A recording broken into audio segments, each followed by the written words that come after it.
நமது மோகன் குமார் அவர்கள் சாந்தி ராமு அவர்களுக்கு பொன்னாடை போட்டு கௌரவிப்பார்.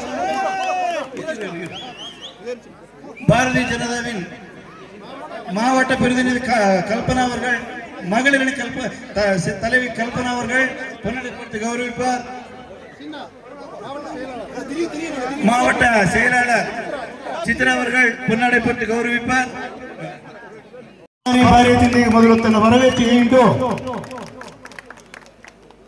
நிறைய ಮಾತಾಡೋದಲ್ಲದೆ ಶಾಂತಿರಾಮನ್ ಅವರ ದರ ಪುರಿಂಜಿರುವ ಇದೇ ಬಸ್ಸು ಪ್ರಚನೆ ಇದೆಗಿ ನಂಗ ಅಟ್ಟಿಗೆ ಬಸ್ ಇಲ್ಲೇ ಇದೆಗಿ ಊರು ಕೂಡಿ ಎಲ್ಲ ಜಾತಿ ಜನ ಎಲ್ಲ ಸೇರು ಊರು ಗೌರವ ತನಮಗೆ ಮಂದ ಕೊಂಡೋಗ ಮೀಟಿಂಗ್ ಬಿಟ್ಟು